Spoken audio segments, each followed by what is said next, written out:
A very good afternoon or evening, wherever you are joining us. This is SDIG Live.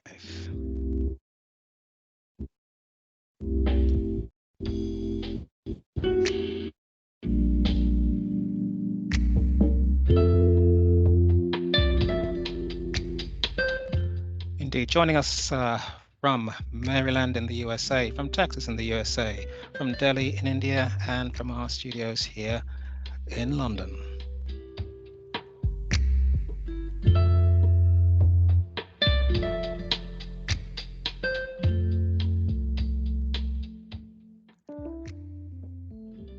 Yes, indeed, it's great to have you with us. SDIG Live today is on the subject of trafficking and social subjugation.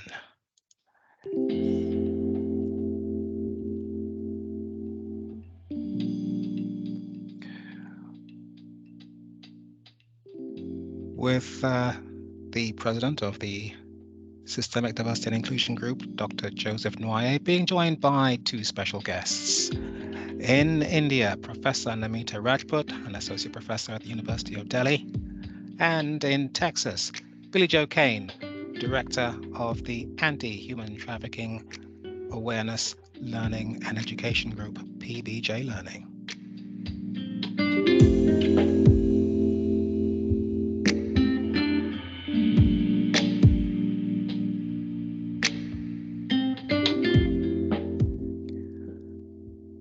If you're watching us on YouTube after the fact, then do feel free to get in touch with any of the links that you will see on screen very shortly for the Systemic Diversity and Inclusion Group, also for PBJ Learning, and of course for Professor Rajput at the University of Delhi.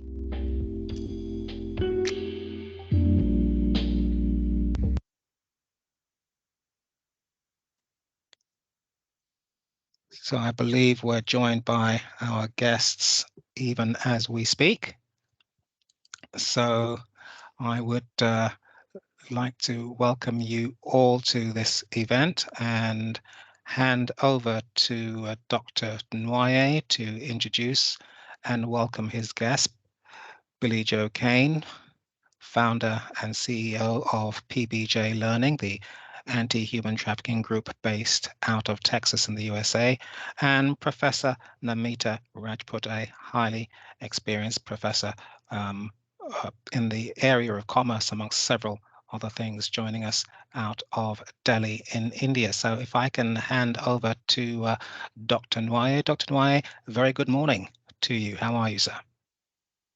I'm good, Mr. Adam. Thank you very much. And indeed, we have two special guests who are operating in their various professional area on the frontier. So it's our joy to bring them in today. But before I get them in, I want to just provide you or remind those of you who do not know the purpose of SDIG, why we exist. We are a group that provides safe, open, and inclusive engagement and awareness generation space. We offer individuals and groups learning through posts, our shared members' stories, hosted webinars, and discussions on local and international issues. We also provide information on policies and practices, giving strategies through which we deal with the issues of diversity, which I would say is one of the most important issues of our time. And this is a professional networking group on LinkedIn, which brings people from various cultures, ethnicities, gender, and sexual orientations, global locations, socioeconomic status, age, disabilities, and various identities, among others, to learn and share ideas, our lived experiences that guide us as we move forward through the future. We share research and studies on effective diversity and inclusive issues. So with that, I'm gonna go right to asking our audience a couple of questions. And I would say in the first one, we would like, or rather, I would like you to present yourself, who you are, what's your profession, what drives you in 3 to 7 minutes, what some may characterize elevator speech on your topic, your research, and how you are using your platform to create a better society. If you could go to share that with us, I will appreciate it. And at the end of your answers, if you could, tie your area to what you think that SDIG does. With there are parallels or commonalities or things like that. Let's go first to my friend, Billy Joe. Well, good morning. Thank you so much for having me. I really appreciate the opportunity to get to talk to everybody. So my name is Billy Joe Cain. I'm a Texan, and I got into this field because, well, due to a personal situation, I was working on a project for a friend of mine, who's my boss and a colleague that I'd known for years, and I found out that this guy was actually a sex predator who, when he would call my house to talk to me about the project, he'd call on our landline, and sometimes my kids would answer the phone. And it turns out that this guy was actually starting to groom my children and talk to them about sex and prepare them for who knows what. But based on his past actions, the police seemed to believe that this guy was going to be trying to trick my kids into something sexual. So I went out and tried to learn something about how that worked. I could not find any decent tools that really got me to understand what grooming was. So I launched into a 7-year path so far, trying to understand how to educate people about grooming and human trafficking. It seems like there is a lot of misunderstanding about human trafficking, and it's perpetuated in the media. It's perpetuated on social media postings and things like that. And I believe that this lack of understanding of what trafficking is, just as a fundamental definition and a legal definition, is causing all of this panic and hysteria, honestly.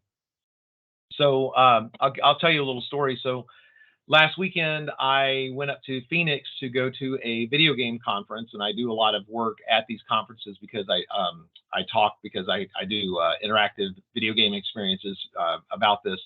And one of the guys I was with actually got approached at the airport by a mom who was concerned that this person was talking to her children. So he was at the airport. The kids approached him. He had on a T-shirt that had video game things on it, and so they started asking questions. And these were, 18-year-old kids. These weren't like, 13 and 12-year-old children. So they came up and talked to him about video games. And then the mom came running out, and she's like thinking that this guy was trying to groom them or trying to kidnap them or try to brainwash them. And really, the truth of the matter was that he was just having a conversation with these kids. And this mom has been kind of turned into she's very afraid for her children's lives and afraid these things are going to happen to them, but she doesn't have any understanding of how this really happens. So I wanted to spend a couple of seconds, and I know I'm watching my time here. I wanted to share a little bit about the definition of human trafficking, so we can actually have an understanding of that from the very beginning. So I'm going to try to watch my time, and I'm going to share my screen real quick here. So what we're going to do is we're going to talk about the actual definition of human trafficking. And so in America, we have this thing called the Trafficking Victims Protection Act, and it defines human trafficking essentially as the act of compelling or coercing a person's labor, services, or commercial sex acts. And so the idea here is that someone is using you for financial gain through your labor or through a sex act. So the way that the law works is you have to have an action, a means, and a purpose. And those three requirements boil down to what we call the AMP model. So the action that has to be met is the act of controlling a person's body. So that's harboring, transporting, providing, recruiting, or obtaining a person. The means of trafficking an individual is kind of how you trick them into doing it. So it's either going to be force, fraud, or coercion. And then the purpose of the AMP model is the reason that somebody's being trafficked, and that is always for commercial gain. So you have an action, which is you control a person through some sort of force, fraud, or coercion for the purpose of financial gain, and that is what trafficking is. And there are so many misconceptions of what trafficking is. In fact, one of the biggest misconceptions about human trafficking is that people think it's smuggling. And if you remember when we've seen some times in the news where there are people that are sending migrants around the United States, and the media is actually trying to say that that's considered human trafficking. That's not. It's not even smuggling, but that's transporting a body. So we have a lot of people that don't understand about smuggling, like at a border, because smuggling is actually a crime against a border. Kidnapping is also not human trafficking. Stalking is not human trafficking. So there's a lot of misunderstandings about it. So I'm going to stop sharing my screen here, actually, and I'm going to show you a video that I have that will talk a little bit about about my other work. But you know what? I tell you what, I'm running a little long on this, so I'm going to go ahead and cut back. But basically, my whole point is I believe that if we understand what human trafficking is on a fundamental level, and we can get everyone to understand what that is, we will have a lot easier time actually doing something about it. So thank you for letting me have my opening statement. Thank you very much. And I think whatever the video is, we will be able to tag it on as we try to share with people who need the kind of work you do. All right, let's go to our eminent good professor, Namita Rajput. The same question to you.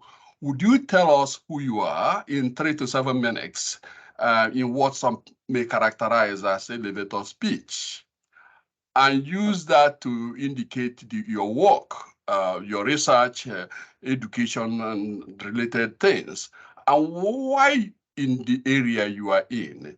Give us sort of a storyline that enables us to really get to know what you do. And I say that we've appreciated firsthand your contribution to SDIG. Thank you very much. Okay. So my greetings and salutations to all, and thanks to the organizers for giving me an opportunity to give my views on basically the social subjugation, which basically refers to an act of suppressing or oppressing certain groups or individuals within the society, which is actually based on certain factors like race, gender, ethnicity, religion, social economic structure, status, etc. So basically, it involves the exercise of power and control by the dominant groups over the marginalized or vulnerable population, leading to their marginalization, discrimination, and limited access to resources, opportunities, decision-making process. So basically, my area of research, surrounds around this topic only. I work on gender issues and transgender issues, and also on the subjugation policies, that how we can avoid these kind of policies and make the world more equitable and good and a happy place to live. I'm actually teaching in University of Delhi for about 3 decades now, and I have substantial work and am paneled in this area of giving the prevention of sexual harassment at workplace and prevention of even the sexual offenses against children. I'm empaneled in Ministry of Women and Child Development, and I'm dedicating my profession in terms of giving the trainings to the different kind of segments, to the real slum areas, to the different schools, to the marginalized section of the society. And I personally feel that if you spread awareness in this regard, nothing is better than this. So basically, I'm also a DEI practitioner and also do some workshop around the cultural diversity, how to create a culture of curiosity, open-mindedness, encourage the honest engagement of the people. And despite the different life experiences what we face, so this is all about me. uh, Thank you, Dr. Joseph, for calling me on this discussion, and I'm very happy to answer the questions which you will put on to All you. right. All right. Thank you so much. Let's go to the second question. In fact, let's continue with Dr. Rajput. You know, let's have her continue with her answer. But before she does, let me say this.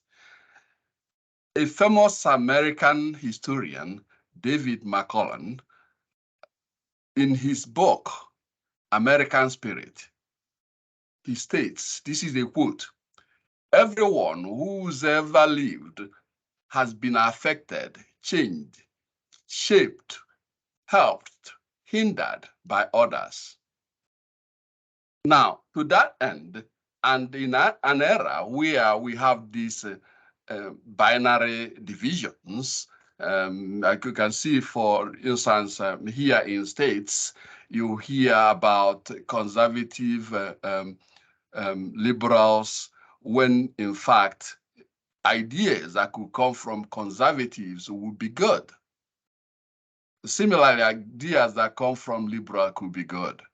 But the problem is that they don't even pay attention or discuss what is good, and perhaps infuse those things that are good in order to build a better society. And to that end, I will have this question for you, Doctor. How can we foster a culture of curiosity and open-mindedness to encourage honest engagement on this important topic, either in personal or professional settings, despite our varied differences, as I alluded at the opening of my statement? Thank you for your question. Very happy to answer. Basically, this pertains to a fundamental question that holds a significance for the educators, politicians, and particularly the leaders in both public and private spheres. And it is not actually merely an inquiry to be posed, but rather a query that demands a very comprehension and apt deciphering in the present context. So, in response to the reality, what we find ourselves is one characterized by a chaotic position. So, it is actually crucial to recognize this chaotic state, which has been brought into existence by our own actions, and we are responsible for this kind of a situation, which is definitely very, very chaotic. And basically, if you talk about, rectifying this particular situation and alter the current trajectory towards a more productive outcome, there a foundational step involves embracing authenticity within us. So that's very, very central to the solution, that if we become authentic to our own self. And central to this authenticity is basically understanding that diverse individuals, they hold their own unique perspectives, right? And this recognition serves as a basis for constructing a very fresh outlook, one in which each person's viewpoint is accorded a genuine respect. And this is what I firmly believe. And with conviction, I can say, if you start giving the respect to each person's perspective, the day is not far that we are able to create a very happy spaces around us, which is free from prejudice, etc. And basically, this foundation of respect then becomes a bedrock upon which these sincere interactions are built. And these interactions will enable us to articulate our perspectives comprehensively, while also lending on an ear to the diverse array of the viewpoints that actually exist. And by doing so, we break free from the constraints of a binary thinking and restricting our answers to yes and no. right? And we cultivate a very nuanced perspective in which each and everyone will be given a chance to be respected, and especially about their diverse point of view. So the true essence, if you talk about in adopting, is a congruous perspective wherein the engagement and the dialogue lead to the emergence of the optimal solutions. And we cannot have a, you know, a discriminatory practices which is actually prevalent. I mean, not only in India but everywhere and across the globe.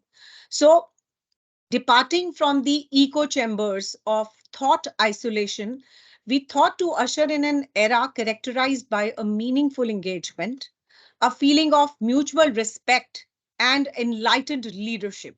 So, diversity, reflective of myriad cultures, becomes actually a cornerstone in this paradigm. And this also entails harnessing the intellectual prowess and the wisdom which is inherent in the various groups. And it is also very crucial, to my knowledge, that everyone possesses their distinct intelligence, and it is a product of your own unique experiences, right? And the story emphasizes the importance of an open dialogue, authenticity, meaningful engagement to navigate our complex world. And if we actually perpetuate this kind of an environment, the transformative journey will be there, a simplistic thinking, respecting the diverse perspective, embracing the various forms of intelligence will prevail. And to truly, if you talk about the qualities, we need to acknowledge and incorporate this kind of an environment where it is very crucial to address the disagreements and the differences without any fear, as these variations are actually the opportunities for the productive conversations and a better solutions to emerge. So we should not have any kind of a fear that if I give my perspective, so I will be disrespected, etc. So we need to actually work on the disagreements, and actually the disagreements are the actual place of landing onto these solutions and the better solutions, I would say. And actually, this approach helps us to avoid the trap of surrounding ourselves with only like minded individuals, which is actually the situation. And by inviting the various viewpoints and actively participating in the discussions, we create a room of exploring our disagreements, which ultimately leads to the best possible solutions. So I would say that in the today's interconnected world, cultivating a culture of curiosity and open-mindedness is actually vital. And this mindset is adopted by organizations, by communities, by political parties, by individuals who actually understand the value of diverse perspective in improving the decision making and actually the driving progress. So, I would like to point out few strategies to foster the curiosity and open mindedness. Like, we should always promote a lifelong learning by giving the opportunities of the workshops, seminars, learning opportunities. Actually, I'm speaking from a educationist point of view, and I'm dealing with the higher education institutes for 3 decades now. So this is specifically tailor made for the higher education institutes by promoting the lifelong learning. Encouraging the questioning part is very, very important. So you need to create a very safe space where individuals feel they are very comfortable asking questions, even when they challenge the conventional wisdom. So encouraging a very thoughtful questioning actually fuels the curiosity and open the doors for a deeper exploration. And we should always give the value to the diverse perspective, practice the active listening. And to my knowledge and my experience, having this kind of a strategy in place, that is, when you practice active listening, it will actually foster the empathy and also encourage an open dialogue. So we need to actually, adopt and embrace the position of discomfort, because comfort position is very good, but that is the place where no one grows. So we actually need to embrace the discomfort position and step out of your comfort zones and engage in the viewpoints that may actually challenge their own learnings, and to actually tolerate a crucial aspect of developing an open mind, right? And we should promote a critical thinking. We should lead by examples. So actually, the leaders and the influencers within the organizations should actually model the desired behavior where the leaders demonstrate a willingness to listen, to learn, to engage openly, and it also sets a precedence for the others to follow. And also, we should often have a discussion forum, because the diverse perspectives what come in the discussion forums will actually lead to the desired outcomes. So we should actually respect the value of debate, encourage humility, acknowledge complexity. So at the end, I would say, in both personal and professional settings, a culture of curiosity and open-mindedness is actually championed by those who understand that embracing the diverse perspective and engaging in honest discussions are actually essential and crucial points for progress. And this culture not only enriches our understanding of complex issues, but also encourages the collaboration, empathy, and ultimately leading to a more inclusive and informed decisions. And especially in the realm of the diverse opinions lies the fertility ground for growth, where the seeds of innovation and understanding, they flourish. And it is actually not in the echo chambers of unanimous agreement that true progress is nurtured, but in the open spaces where contrasting viewpoints, they intersect, and the genuine engagement rooted in honesty and respect is actually very catalyst for collective learning, and also about the evolution of the ideas, etc. So that was from my side. Thank you so much. All right, the good doctor. Thank you so much. I think Dr. Rajput's statement will be a good segue to back to you, my friend Billy Joe. The same question, because it appears to me that the lack of curiosity and inquisitiveness that drives people to come with a clear indication of what the problems and dealing with the problem could be part of the problem. Some people have really panic, like you expressed in your story at the beginning of your earlier statement. So my question is, it's clear that trafficking, sex trafficking, even trafficking people, exploiting minors for jobs, is ubiquitous in our societies. It's global. So if you are asked to share your experience and how you could help institutions of higher learning combat these social ills, I would say not only institutions of higher learning, but communities, government, all of those things, how could you frame and deliver an effective strategy for such institution? Thank you for that question. And I want to say that the previous answer, I give it 2 thumbs up. Everything that she said, I'm on board with. In fact, so since I started this mission of trying to educate people about human trafficking, I've learned that there are some significant blockers that people are psychologically prevented almost from being able to learn something about this because of their cognitive dissonance, their lack of understanding of the topic, and all of the other biases that they may have, whether it's a lack of imagination of this happening to them. So one of the things that I found was that for somebody to effectively communicate what human trafficking is and how it can affect people is you have to meet that person on a fundamental empathetic locations. You have to get them to understand the topic from an empathetic viewpoint, and to do that, it is significantly different or difficult to do. So one of the things that I did in my career was I actually built a virtual reality experience that puts you in the shoes of a victim, so you can understand how this can happen to anyone. And by creating that empathetic situation that someone can experience, they actually see what it's like to walk in that person's shoes, and it puts them in their perspective. And by doing that and showing them what that is like, it actually changes the way that they feel about the topic, and it makes them more willing to listen to the understanding about trafficking. And I think this would be a good time for me to go ahead and share that video with you guys. So what you're going to see here is this was done by PBS. They did a special on us. This is my nonprofit called Radical Empathy, and we have a virtual reality experience that in 15 minutes will put you in the shoes of a victim of trafficking, and she will explain to you how this happens. So this will give you an idea of how this works.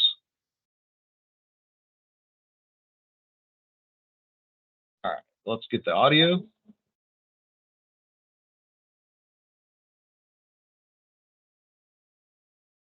This is a completely immersive experience.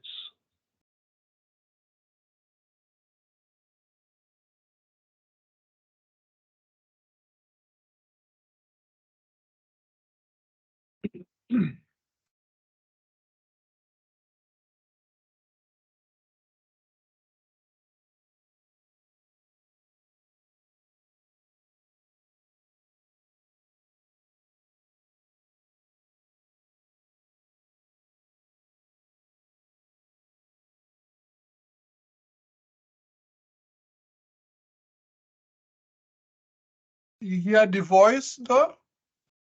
Is it not working? No, I don't hear. So, Billy Joe, if you when you hit your share tab again, you will find that you have include computer sound option. Okay. And just sorry, click the computer I'm sound used to option, and seeing you'll be that. good. Yeah, I'm used to seeing that inside of Zoom, so I apologize, everyone. Let me try No again. problem. Oh, Go there ahead. it is. Include No problem. computer sound. Got it. There you go. Here we go. My apologies. You are playing first person. Learn as much as you can.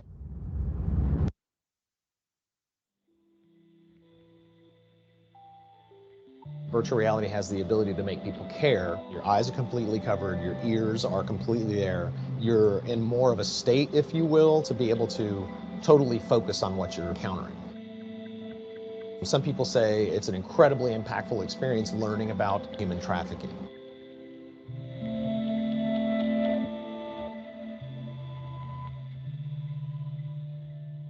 You get all the furnishings, you have to put it into the room and make it look interesting and create a little scene. My name is Billy Joe Cain. I'm the president of Radical Empathy Education Foundation.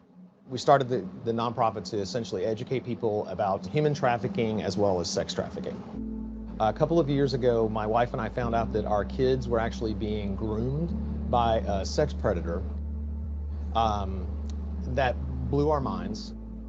What we found was our friends didn't really understand anything about trafficking. They didn't understand anything about grooming. And as I researched the materials that were out there, I found that there's very little material that's easy to access. And I just started working in virtual reality, and virtual reality has the ability to make people care. So I figured let's combine everything together and build a product that educates people, but leaves people with a memory of how this affects human beings from the inside out. Virtual reality can create these very rich, vivid experiences that can influence people's behavior and help them remember things in a very profound way. It's really important for us to understand how these really embodied experiences can affect people's behaviors, and thinking about how we can leverage it in a positive way. So when you actually peer out the window, you see the city out there. Trapped, a VR detective story, has been designed in 3 acts. So what we've created so far is the first act. So when players start, they hear a little bit about Lisa, our victim's story, where she came from, the city that she comes from.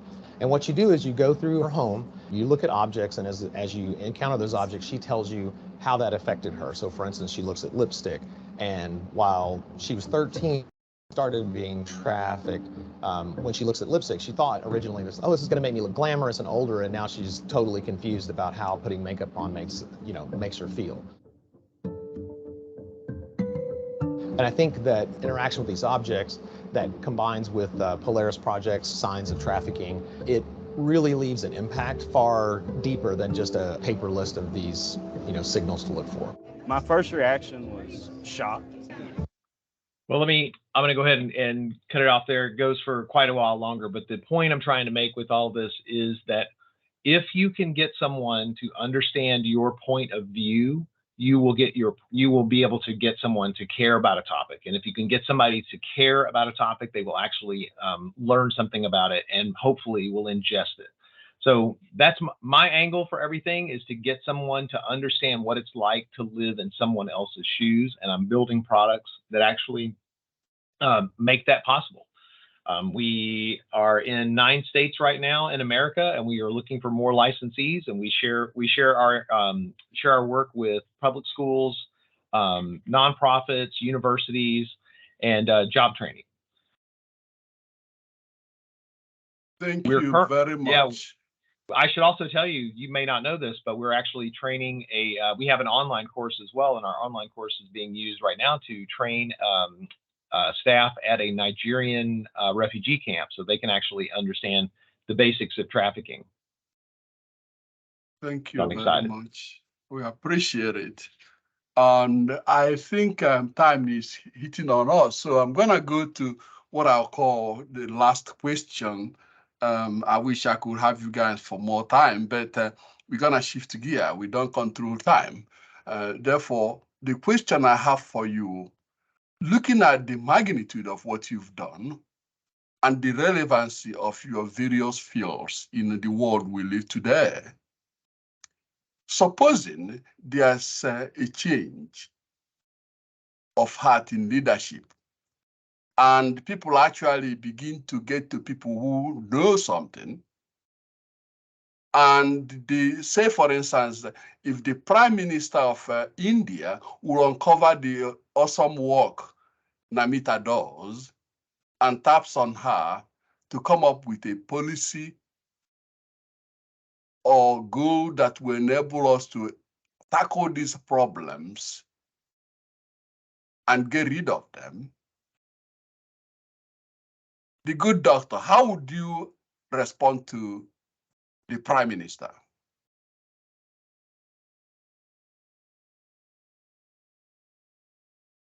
Oh, you're muted. You're muted.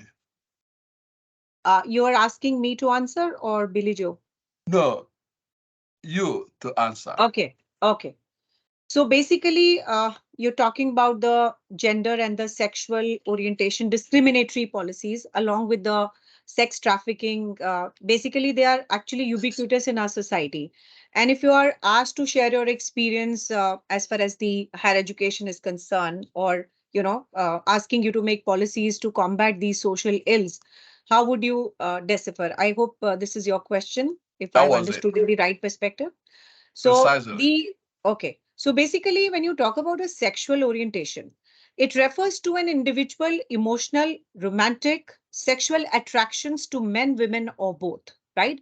And the general identity refers to an individual sense of personal and social identity based on their gender expression, which may or may not conform to their sex, which was assigned at the time of birth. So transgender, basically, it is an umbrella term for people whose gender identity or gender expression, they does not conform to that typically associated with sex to what they were assigned at the birth. So some individuals who do not identify as males or females, so they are basically termed as gender non-binary or gender queers. So this sexual orientation and gender identity basically are the distinct aspects of a personal identity. And actually, when you talk about children, they identify these things between the age of 3 to 5. So the advocacy efforts exist at both grassroots and the state level to support the individuals who identify themselves as LGBTQ plus AI. So, I would be giving some suggestions which will help in combating these discriminatory practices and addressing to the sexual orientation discriminatory practices, etc. So the first and the foremost important suggestion which I would like to point out is the awareness and education. So starting by creating a mandatory workshop and the training sessions for all the members of the institutions, including the students, the faculty members, the staff.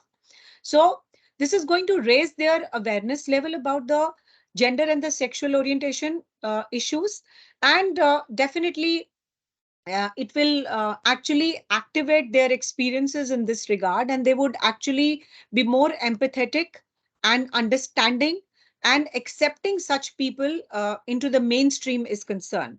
So these awareness sessions are actually magical, and I have been doing these sessions about the transgender acts, about the transgender issues, about different type of people who are existing.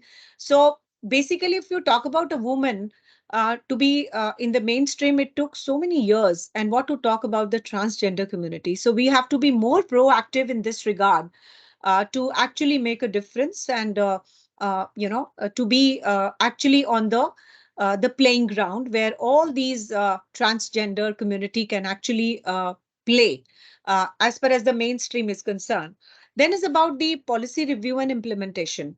So we need to actually review the institutional policies, identify the gaps, and give training accordingly. And this is going to be actually transforming their behavior. And the people who are actually violating these policies, some kind of punitive action can be taken against them. So the policies have to be well communicated, and actually the well communicated and updated accordingly. So what issue I actually observe while giving the training programs is that the transgenders, I actually had the opportunity to talk to many of them. So the major issue which they highlight is that in the public spaces they do not have the washrooms. So the people will have issues if they use a male washroom, or the people will have again the issues if they use a female washroom. So we have to actually review the policies, that we have to have separate facilities for them, and strictly implement those policies. And also about the reporting mechanism, like if somebody wants to declare himself as a trans man, so we should have some mechanism to handle this across the institution, across the college, because all these issues are very common, and they hide their identity to some extent because they are not sure that how people are going to accept them. And actually there is a retaliation which they show, and there is less level of acceptance in this regard. So we have to develop some support systems. We have to actually include these kind of add-on courses into our curriculum, because this kind of a curriculum, if we are going to promote the environment of diversity, equity, inclusion, it is going to actually substantially reduce the stereotype and the biases, and increase the community engagement in this regard. So some research projects which talks about the root causes, the consequences of discrimination, the empowerment programs, and we should actually continuously improve the environment and strengthen them. So at the end, I would like to say, because of shortage of time, to address the gender and the sexual orientation discrimination, as well as combat the sex trafficking within the higher education institutions, we need to have a comprehensive policy in place. Number one, it has to be implemented in a very effective manner is another issue. So this multifaceted approach of involving some awareness workshops, policy strengthening, confidential building, reporting mechanisms, support systems, inclusive curriculum, community partnership, research advocacy, all these are actually going to foster the empathy, raising their awareness level, and actually having some concrete measures which can actually make the environment powerful, inclusive, diverse, which is having less challenges. Thank you so much.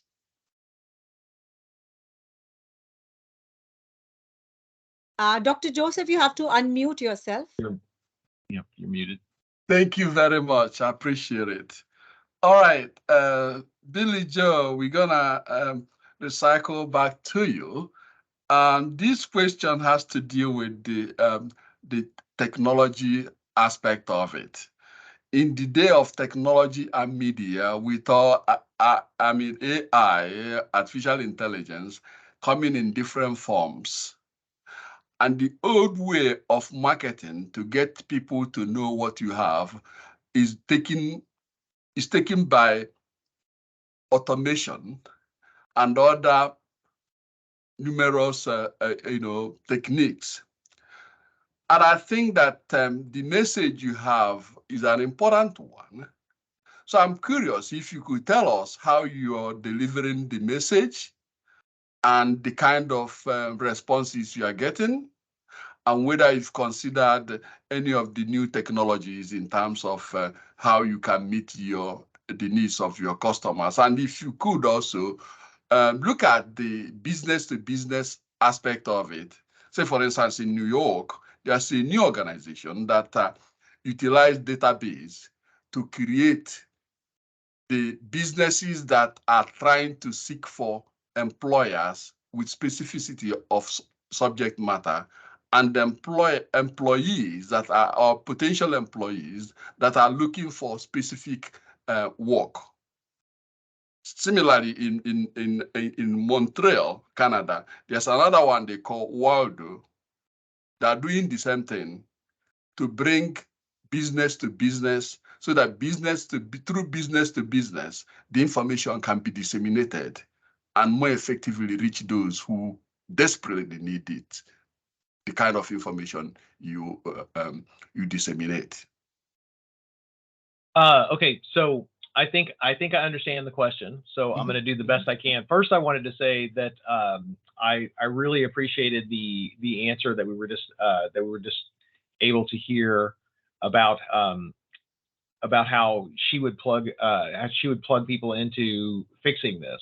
And I think that our biggest problem that we're having in America when it comes to human trafficking is that there is a complete lack of understanding of what human trafficking is on almost every level. The problem is supposed to be a local law enforcement issue.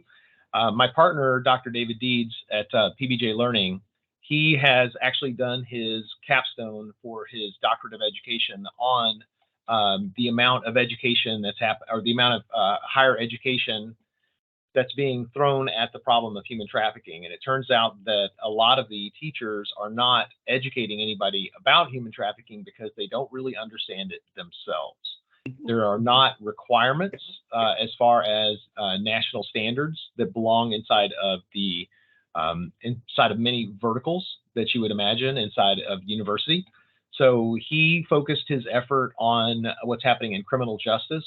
So his entire study shows that unfortunately people don't really understand the topic. And so what we have done is we have made sure that we took the course that he had made over the last 15 years. We call it Human Trafficking Essentials, and we are delivering it inside of a web browser that can work on your phone or your PC or anything like that. We also utilize ways we talk about the topics. We write blogs and we reach out to people. We have what is called we call it our toolbox, but basically we have a number of tools that we use to share. And I'm gonna just go ahead and share my screen real fast with this again. So if you look at pbjlearning.com, you'll see all of the different ways that we are using to communicate with people. So we have all of these different channels. So we run PBJ Learning and Radical Empathy. Dave and I both have LinkedIn channels where we're posting constantly. PBJ has a website. We have a knowledge vault with over 5,000 articles and downloadable resources so we can reach everybody. We have a YouTube channel where we post videos. Dr. David Deeds has a channel called Human Trafficking Hater that he runs on TikTok, and he has millions of views on there. On YouTube, he has millions of views there. So we're trying to reach people where they are. We run a Twitter channel or an X channel, Facebook pages, LinkedIn pages for all these things. And so what we're doing is we're trying to be where the audience is. And so on all these different events, we have literally thousands of articles and videos, and some of these things have hundreds of thousands of views. So we're trying to meet them where they are, because we know that we can't be everywhere, but we know where they are, and so we're trying to reach out to those people. Now, you were asking about artificial intelligence and things like that, and what we're doing as far as new technology. So the standard state-of-the-art education in human trafficking is a PowerPoint or a screen sharing tool. That is really just not good enough. We're using virtual reality. We're using large learning models. We're using artificial intelligence. we are using that's what we call learning management systems and WordPress and things like that to actually provide our information to everyone that's out there. And when it comes to business, we actually make sure that our courses are made available to the public, as well as we have special versions for specific businesses. So we have a course right now that's run through the Texas Attorney General's office, where we're educating people about human trafficking in the commercial lodging industry. So I'm trying to use all the tools that are out there to get this information to the people that really desperately need it. Indeed, you are doing what you can, and I really appreciate it. Well, folks, we've come to the final segment of our work here. Therefore, this is an opportunity for you to make some closing remarks. And in course of doing that, you use the opportunity to tell people who you are. If people want to get a hold of you, how could they get a hold of you? And let's go to Billy Joe. All right, so the best place you can get a hold of me is going to be at pbjlearning.com. That's like PBJ, like peanut butter and jelly, learning.com. We have online courses that you can access 24 hours a day in your web browser. We have 5,000 articles in our Knowledge Vault. There are resources that if you are experiencing a need, or you feel like you may need help, we have resources up there. We are willing to serve any organization that is out there that has a need for this, and we are very excited about that. I also run Radical Empathy, which is an education group where we use virtual reality to train people, and that is shortened to Reef Cares, REEFCARES.org. You can learn about us on our website. We provide virtual reality training that uses these really awesome headsets. These are called Oculus Quest headsets. And if you are interested in our program, we will send you a box with the headset and everything that you need to get your community up and running with this. We have to break down cognitive dissonance. We have to get people to understand this from a different perspective, and we're here to help you. All right. Okay. Let's recycle back to the good doctor. Dr. Rajput, could you answer the same question? In your closing remarks, tell us what you expect us to do, and along that line, tell us where we can find you in case anybody in the audience wants to get a hold of you or needs anything that could be of assistance to the work they may be doing. How would they reach you? So my information is available on LinkedIn and also on my college website. So anyone who's interested can contact me. I will share the email ID and everything with you. So basically, I would like to make few closing remarks in this case. We actually have to foster an environment which is friendly, which is happy, which is meaningful, which is encouraging.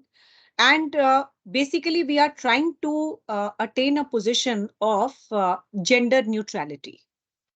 And gender neutrality is a position in which actually it doesn't matter that who's sitting next to me, whether it is a male or a female. So this kind of suppressive policies, discriminatory policies have to come an end. And they have to see the night, not the day, as it is being perpetuated at a very higher level. And at the if you see about the colleges, institutions, I do the corporate training, etc. So there it is quite prevalent that there are some discriminatory policies which they actually follow. So there has to be some change in the leadership positions. Some strategies have to be put in place. So I would say that it is like very meaningful that we adopt a strategic approach to leadership, which helps in problem solving and having an open platform where we engage with more people for the desired outcome. So, you need to be more logical, as far as the leadership is concerned. You have to actually work on analyzing the situation, find the gaps, consider the facts, data, because there is no single ball which fits the solution, right? So we need to be very, very strategic, and we have to give the solutions which are tailor-made, which are actually based on your rational thinking, emotional reactions, not hurting anyone, and in the general interest, and basically taking care of the perspectives, concerns of all your colleagues. And sincere engagement is actually required for this kind of a inevitable problem that we are facing right now. So thank you so much for inviting me on this forum, and looking forward for more such programs. Thank you, Doctor. Thank you very much. I appreciate you guys. You guys were stellar. I really appreciate it. Mr. Adam, take it away. Nwoye, thank you very much indeed, and thank you to our invited guest, Billy Joe Cain from PBJ Learning, the anti-human trafficking specialist, provision specialist out of Texas, and of course, Professor Namita Rajput from the University of Delhi, Commerce Department, who specializes in a range of areas of human interactivity. It has been a pleasure having you all with us. Thank you very much for joining us today, and hopefully we will get the opportunity to spend some time or be with you again at some point in the not too distant future. So just so that everybody knows where they can get in touch, or should they wish to do so, and just so everybody knows where they can get in touch, where they can find out how to reach out and find out more about the various subjects that have been discussed today, then basically as follows. As I say, this has been SDIG Live on Trafficking and Social Subjugation with Professor Namita Rajput, Associate Professor at the University of Delhi, and Billy Joe Cain, Director of PBJ Learning out of Texas in the USA. It's been, as I say, it's been a pleasure being with you, and hopefully we will get the opportunity to spend a little bit of time with you again in the future. For Systemic Diversity and Inclusion Group, you can reach the group on LinkedIn, on Facebook, on YouTube, and also at Systemic Diversity